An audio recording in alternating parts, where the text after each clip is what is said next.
Hello everyone, আসসালামু আলাইকুম। Welcome back to my channel. কেমন আছেন আপনারা? আশা করি ভালো আছেন। আলহামদুলিল্লাহ আমি অনেক ভালো আছি। তো প্রতিদিনের মতো নিয়ে আসলাম নিউ আরেকটা ভিডিও। তো আজকের ভিডিওতে আপনারা পেয়ে যেতেছেন বাফা পিঠার ফুল রেসিপি। আর সারাদিন কি করলাম সেটা তো আছেই। তো চলুন ভিডিওটা শুরু করা যাক। এই তো এখানে হচ্ছে আমি আলা চাল ভিজাই নিয়েছি। আর তাইবা মাংসটা হচ্ছে অনেকদিন ধরে বলতেছে বাফা পিঠা খাইবো, তার জন্য আর দেরি না করে এই যে ভিজাই নিছি। এখন হচ্ছে এটা চালটা মানে গুঁড়া করে আনবো, ভাঙ্গাই আনবো আর কি মেশিন থেকে। এখন চালটা সেকা দিয়ে রাখবো, পরে হচ্ছে নিয়ে যাব মেশিনে ভাঙ্গাই আনার জন্য। আর বাফা পিঠা বানাবো, সাথে দেখতে পাবা। আর আমি বাফা পিঠাটা হচ্ছে একটু ভালো বানাইতে পারি, সব পিঠার চাইতে আমি বাফা পিঠাটা অনেক সুন্দর বানাইতে পারি, তাই না ঋতু? অনেক সুন্দর হয় আমার বাফা পিঠা। এই তো এদিকে হচ্ছে আমি যে চালটা ছেঁকা দিয়ে রাখছি, চালটা ধুইয়া ভালো মতো ধুইয়া হচ্ছে ছেঁকা দিয়ে রাখছি। আর এই যে হচ্ছে ওই যে কচুটা, এরকম করো কেন বলো? আর কচু দিয়ে হচ্ছে আমি ইলিশ মাছ রান্না করব। আর কচু মানেই হচ্ছে ইলিশ মাছ আর চিংড়ি মাছ, ইলিশ মাছ না হলে তো মজাই হয় না। তাই যে এভাবে কাটতে নিছি, কিন্তু কাটার আগে হচ্ছে কেমন জানি মানে সুন্দরভাবে কাটতে পারি নাই, কারণ গলিয়া দিতেছে মানে ভাঙিয়ে গেছে আগেই, তার জন্য হচ্ছে এরকম হচ্ছে। আর আমি হচ্ছে ইলিশ মাছ ভেজে নিতেছি। তো এই তো আমরা হচ্ছে চাল ভাঙাতে যাব। তো পিঠা খাইতে যেরকম কষ্ট আছে আর ওরকম হচ্ছে আনন্দও আছে, তাই না আম্মু? কি রান্না করি? কচু দিয়া ইলিশ মাছ। কচু ইলিশ মাছ দেখে সব আমার পিছনে এই যে চলে আসছে। এই যে আমার 3 রাজকন্যা চলে এসে আমার কাছে। আমাকে কি সাহায্য করবে তোমরা? সাহায্য করবে না? তা কেন আসছো রান্নাঘরে? এরা হচ্ছে রান্নাঘরে আসছে, আমাকে কেউ সাহায্য করবে না। মোবাইল নিয়ে আসা হয়েছে, তার জন্য তারা চলে আসছে।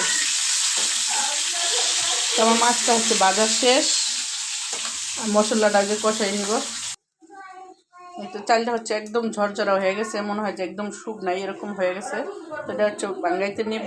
আর ঈদ মানে যেরকম খুশি আনন্দ, আর শীত মানে তেমনি পিঠা পুলির উৎসব, তাই না? ঈদ মানে আনন্দ, আর শীত মানে কি ঋতু? পিঠা খাওয়ার আনন্দ, পিঠা পুলির উৎসব। এই শীতকাল আসলে হচ্ছে পিঠা পুলির উৎসবটা বেশি হয়। এই যে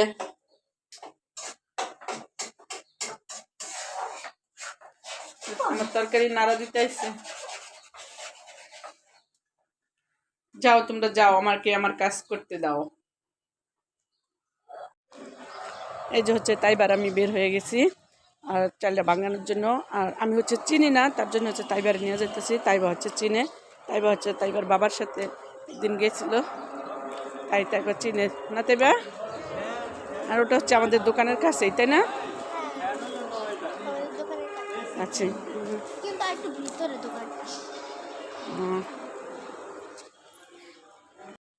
এই তো আমি হচ্ছে বাইরে থেকে চলে আসছি। আর এই যে চাইলের গুঁড়ি করতে যাইয়া হচ্ছে কিনে আসলাম, সেটাই তোমাদের সাথে শেয়ার করি। যেহেতু আমাদের দোকানের কাছে, এই যে তাইবা বলতেছে আম্মু কিছু নিয়ে যাও। এখানে হচ্ছে 2টা কাঁকড়া, আমরা মেয়ে বলে কথা, চোখে যেটা ভালো লাগে সেটাই নিয়ে আসি, কি বলো?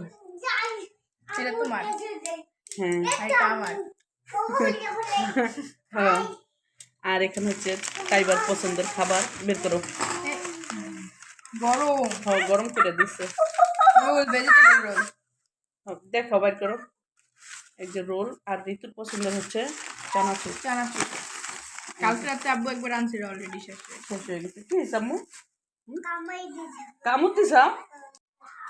আর এই যে নিয়েছি ধন্যপাতা। ধন্যপাতা না হলে আমার চলেই না। ধন্যপাতা মানে সিজন হোক বা না হোক, কিন্তু ধন্যপাতা আমার সব তরকারিতে লাগবেই। আর এখানে হচ্ছে পেঁয়াজের কলি, আর এটা হচ্ছে মূলা। তো মূলা হচ্ছে ভাজি করবো, তাইবার অনেক পছন্দ। তোমার দেখাবো নাও, তুমি বলো একটা ম্যাজিক দেখাও তুই বাবা। তুমি না কেমন জানি একটা ম্যাজিক দেখাও, দেখাও তো। হ্যাঁ, ইসরাফিল হচ্ছে ম্যাজিক দেখাইতে পারে। দেখাও তো আপু, একটা ম্যাজিক দেখাও। এমনে এমনে, তুমি তো ব্যথা পাবে ওঠোয়ালা। ব্যথা পাবে না? আর দেখেছি তোমার ম্যাজিক দেখেছি। ওকে, এই তো হচ্ছে আমার রান্না শেষ। এই যে কচু দিয়ে যে ইলিশ মাছ, আর এই যে মূলা ভাজি, তো ধনেপাতা দিয়ে দিছি। আর ধনেপাতাটা না দিলে আমার মনে হয় যে রান্নাই শেষ হয় নাই, এরকম মনে হয়। আর ধনেপাতার জন্য আমি হচ্ছে খাওয়ার সময় অনেক বকা খাই, কারণ তার হচ্ছে ধনেপাতাটা বেশি পছন্দ না। এই জন্য এই যে হচ্ছে পেঁয়াজের কলি ভাজি। তো আলহামদুলিল্লাহ আজকে আমার দুপুরের মেনু এটাই।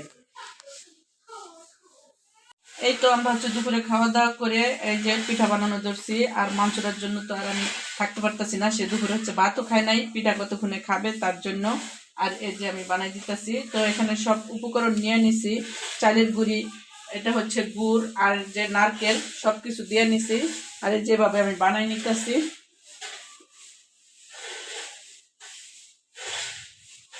আর অলরেডি একটা দিয়ে দিছি, তো সেটা হয়ে গেছে। এই যে দেখো, এই যে এটা হচ্ছে হয়ে গেছে। আর মাংসটা খাওয়ার জন্য অপেক্ষা করতেছে। মাংসটা খেয়ে দেখো কেমন হয়েছে। গরম গরম তো হবেই, আর বাবু পিঠা গরম গরমই খেতে হয়, তাই না?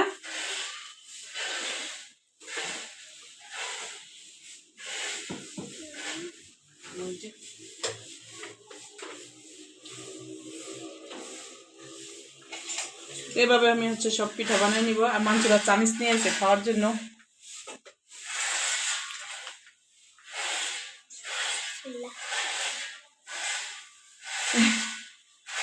গরম। এই তো আরেকটা পিঠা মনে হয় হয়ে গেছে। আর পিঠা তো মানে ওদেরকে খাওয়াবো না, কি করবো, মানুষের শীতকাল আসলে হচ্ছে মামা বাড়ি থাকে, খালা বাড়ি থাকে, ফুফু বাড়ি থাকে। শীতের দিনে যায় পিঠা খায়, খাওয়ার মানে আনন্দটাই অন্যরকম। আমার নাই কেউই আমাদের ছেলে মেয়েদের থাকবে এটা আশা করা, কিভাবে আশা করব? আর আশা করাটাই বোকামি ছাড়া আর কিছুই আমার মনে হয় না। তো যাই হোক, এর জন্য আমার যদি কষ্ট হয় আমার ছেলে মেয়েকে যে আমি এইভাবে বানিয়ে খাওয়াই। আর আমার বাফা পিঠাটা মাশাআল্লাহ অনেক অনেক সুন্দর হয়, মানে বাইরে যে বিক্রি করে তাদের চাইতে অনেক সুন্দর হয়। তো এভাবে হচ্ছে ওদেরকে সব পিঠা বানিয়ে দিব। আর ওরা হচ্ছে খাবে, ওরা অনেক পছন্দ করে আমার হাতের বাফা পিঠাটা।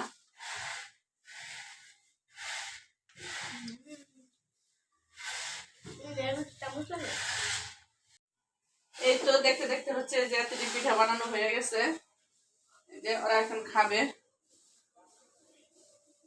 ফ্রিজটা কই নিলাম, উল্টে গেল।